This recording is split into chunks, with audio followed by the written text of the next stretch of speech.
In this edition of City News, we'll take you to see how one organization is making a big impact in the life of some kids. Also learn about a program that could help you on your way towards getting a job. Plus find out who received awards during a local red carpet event. These stories and much more coming up on City News.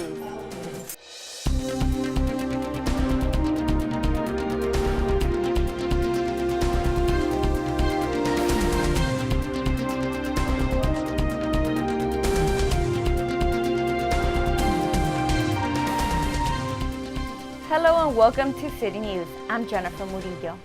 The Project Opportunity organization continues to make an impact in the lives of youth. We were at the Skating Edge rink in Harbor City to bring you the details. The NHLPA Goals and Dreams organization donated 25 new sets of equipment to these Hawthorne kids. Hockey kids from the Hawthorne Forest and Power Project will be benefiting from this new gear. It just means I get 25 more kids on the ice. That means that when they grow, I have something for them. So it's really a huge impact to have that set gear. Without this program, it wouldn't be possible because in our community, we can't afford to buy hockey gear. It's $1,300 a set. So programs like this allow us to function. It's really awesome to have like an organization that supports and donates gear to us. Along with the donations, the NHLPA Goals and Dreams program also brought a professional hockey player from the LA Kings to talk to the kids. For us to be able to donate the equipment here, it's something that's very close to our hearts and something that we're proud to be able to do.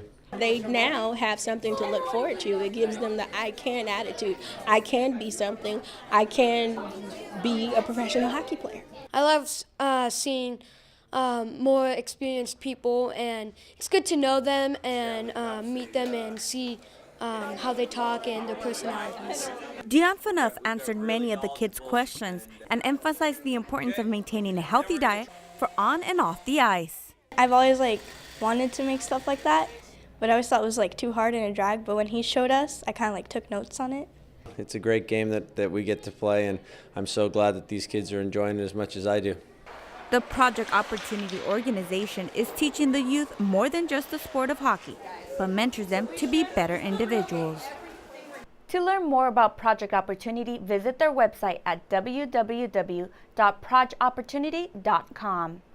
There is a new program from the Hawthorne Police Department that can help applicants become more successful at landing an employment opportunity. Tony Long Jr. tells us. The community room of the Hawthorne Police Department is filled with people who hope to sharpen their interviewing skills at the oral interview workshop. The idea kind of came about through our own experiences here. We hire entry-level people, a lot of them, and we noticed over time that a lot of them come in woefully unprepared for a professional oral interview. The two main people putting the workshop together are Hawthorne police officers, Lieutenant Ty Getz and Detective Kenny Craig, bringing in a lot of experience when it comes to interviewing. After, literally hundreds of interviews and seeing it time and time again how unprepared people were, the idea kind of just floated to the surface that this might be a service we could offer to our community members. I have an extensive background in the corporate world. I was in management for over 30 years. I ended up being a CEO of a tech company for 17 years. In that, it was a rapidly growing company. We did a lot of hiring, so I'm very familiar with being on the other side of an interview table and giving interviews. According to Detective Craig, the workshop is not just for law enforcement applicants. A key component in seeking employment or advancement in a company is having good interview skills. We want to teach that here. A lot of people don't prepare for that, and so by taking our workshop, they're going to be better prepared for interviews for a new job or within a job to promote. For Leopoldo Ramirez, who looks to be a parking officer, the workshop gives him insight since he's never been on a job interview. From the beginning, I was kind of nervous because I never even had an interview before. I only had one job working here, and I'm kind of liking it. I feel like a little bit more comfortable. Hunani Bergoli, an LAPD applicant, found out about the workshop from an in-house source. My buddy is actually an officer here with Hawthorne PD, and he told me about this class, so they tried it out. If you miss out on this workshop, don't worry. They will be having a workshop once a month, beginning in the new year. For HCTV, this is Tony Long Jr. For more information, visit the Hawthorne Police Department website at www.hawthornepolice.com. The South Bay Workforce Investment Board held its annual Alumni Awards dinner at the Torrance Marriott. Daniel Lindley was there for the award ceremony. For the past 23 years, the South Bay Workforce Investment Board held a yearly banquet to celebrate those who have overcome the barriers to employment.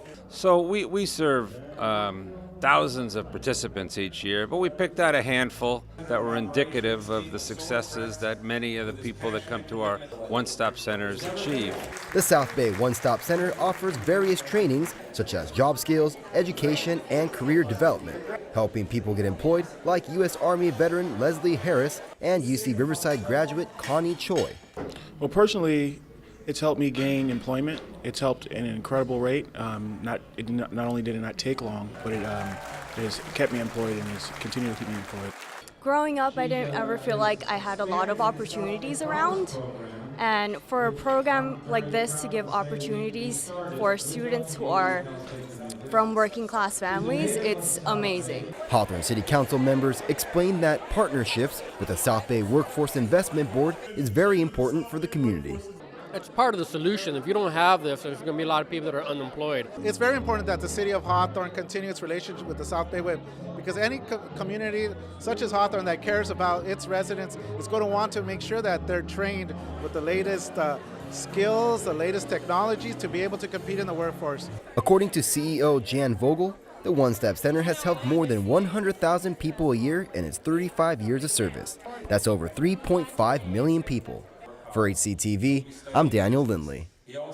For more information on the South Bay Workforce Investment Board and the One Stop Business and Career Center, visit their website at www.sbwib.org. Coming up next on City News, see what was on display for the community to see. Also, find out what event has everyone gathering at a nearby college campus. There's more news ahead. We'll be right back. Welcome back. The City of Hawthorne and the Parks and Recreation Fine Arts Commission held an art show at the Hawthorne Memorial Center. The art festival showcased artwork from students in the Hawthorne School District. The talent of these young folks is just amazing. The students who did this are all very talented, and all of them look absolutely gorgeous. It's awesome, really awesome. People are just so creative. The art of students ranging from elementary school to high school was all unique and used an array of mediums. It was really interesting doing it because we had to use many materials, like cardboard, foil, and paper. If you immerse your feelings of art, it will show all the people that you've been thinking of. I think that every single one of them is just like, it's unique, you know? Some students also had the opportunity to showcase their talent in the arts by playing their instrument.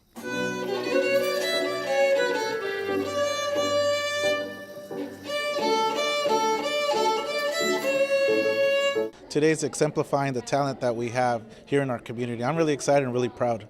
I think arts, it just inspires people to do something they love. If you have a passion for instruments, then follow your passion. The Fine Arts Commission hopes that this art festival inspires more students to do bigger and better things. For HCTV, I'm Jennifer Murillo. To find out more about the Fine Arts Commission, call the Hawthorne Memorial Center at 310-349-1640. College students at a nearby campus got a first-hand experience on the effect alcohol and drug abuse has on their safety. Tony Long Jr. has the story. If you wonder what it's like to be behind the wheel incoherent or shooting free throws while not being sober, then El Camino College's DUI Awareness event is for you. It's designed particularly right at the holiday season to increase awareness for DUI prevention and education. And it's focused on our students, although everyone can attend this event, but it's primarily focused on our students, which is around 18 to 24 years of age. El Camino College Police Department Sergeant Jeffrey Lewis went on, giving notable statistics involving students. Every year, it's estimated that around 3,325,000 college students, 18 to 24, admit to actually driving under the influence, whether it be alcohol or narcotics. And half of all traffic fatalities involving that same age group involves alcohol.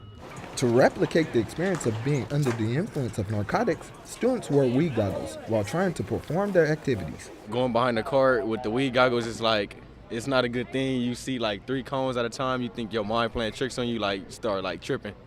Also used were drunk goggles. allowing students to get the feeling of being intoxicated. Everything was fuzzy and I could see double, and I just can't imagine someone actually like driving like that. I don't even like driving in general, so I was like really scary. After seeing all of the students do these activities, I decided to try them myself while being under the influence. I think. Oh! Well, maybe I have better luck on the driving course.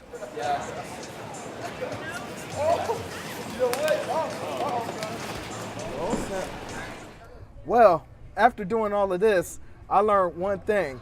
It is definitely not safe to drive under the influence. For HCTV, I'm Tony Long Jr. For more information on driving safety, visit the National Highway Traffic Safety Administration website at www.nhtsa.gov. Zella Davis Elementary School held Family Science Night. We take you there to bring you the details.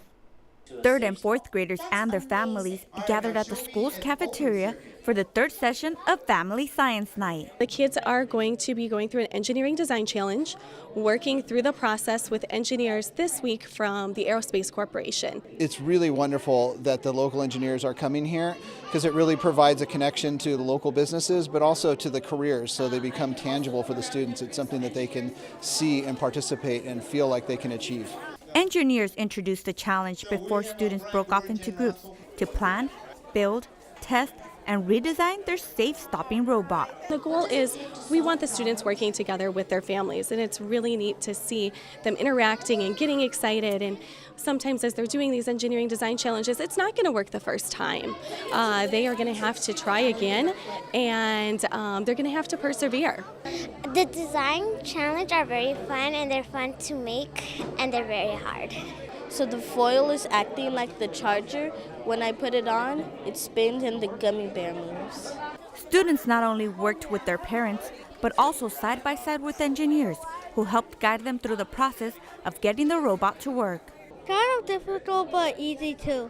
I just want the kids to be engaged and be excited about building something, get their hands dirty, and come away feeling like they accomplished something. You really get to watch the students and the families grow and develop together as the series go on. Though the program series is held once a year, Jennifer Franklin says its success is undeniable. And I've had multiple parents say, this is the last one. You know, everyone's wanting more, and they're already asking, when is the next session going to start? When are we going to do this again?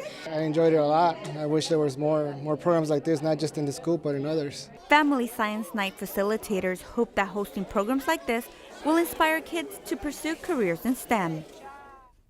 To find out about other events happening at Zella Davis, visit their website at www.hsdzelladavis.org. When we return, find out how your opinion can help in making some transportation decisions. Young people are expressing themselves through the movement of music. Tony Long Jr. shows us how.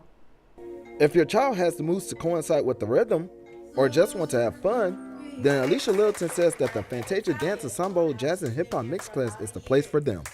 We perform all styles of dance: ballet, tap, African jazz, hip hop, salsa. In this particular class on Thursdays, we focus on jazz and hip hop, and we perform all year round for different venues, besides recitals. Littleton has one particular role and top priority for her students.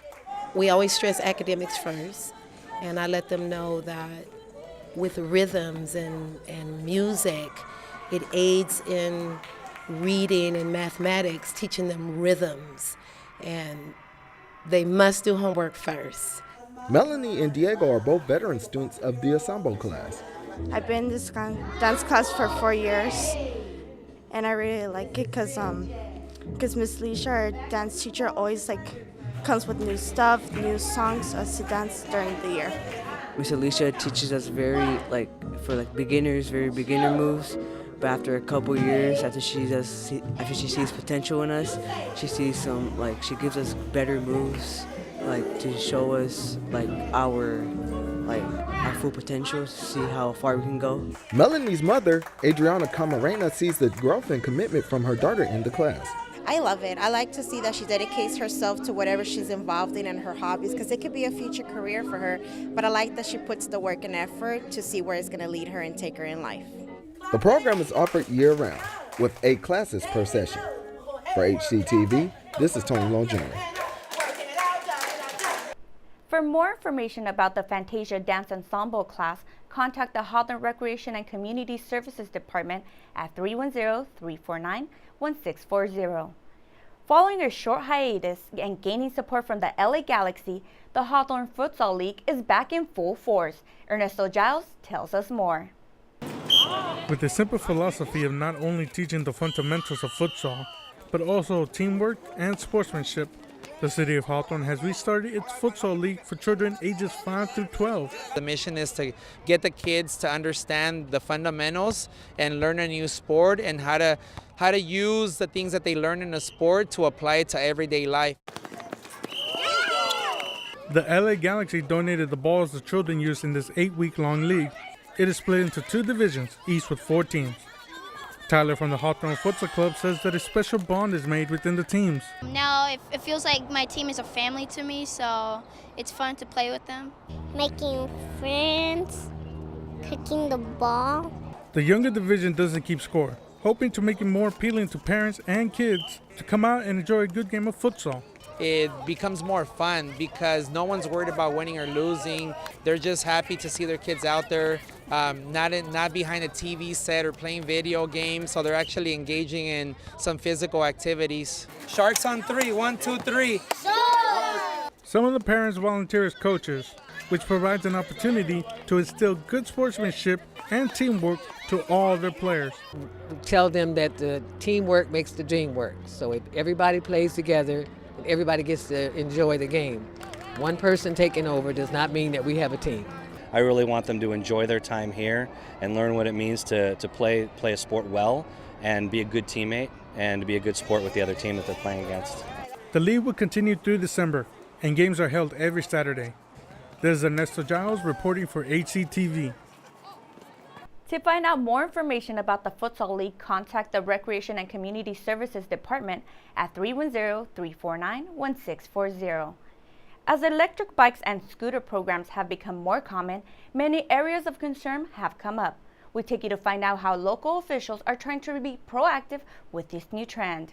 The South Bay City's Council of Governments is conducting a survey to help assess the value of shared transportation programs, such as electric bikes and e-scooters. We're trying to work with our cities on how we can provide safe and reliable places for them to go, and how they can be a real asset to the community instead of the liability that many people see them as. Along with assessing areas of concern, such as safety, the community's input is also being considered in the development of program regulations. Our survey results are coming in with people being sort of interested in looking at a regional bike share and a scooter share. But people need to know more. They need to understand what they're for and who can ride them and how to ride them responsibly. Although e-scooters and bikes are currently banned in Hawthorne, participating in the survey will help local officials in making future decisions. The Council of Governments also has a grant from Caltrans in which we're going to be looking at actually creating a slow-speed lane network for the South Bay. The South Bay City's Council of Governments is currently working on creating common guidelines for South Bay cities to use and hope to have them completed by spring 2019. To participate in the survey, go to the city's website at www.cityofhawthorne.org and click on the link under City News and Events. Keep it right here on Channel 22 for these future City News stories. We'll take you to the Marriott grand opening ceremony, plus see how the Teen Center celebrates their 10th anniversary, and find out what happened at this year's Winter Wonderland Spectacular. That does it for this edition of City News. Thanks for watching.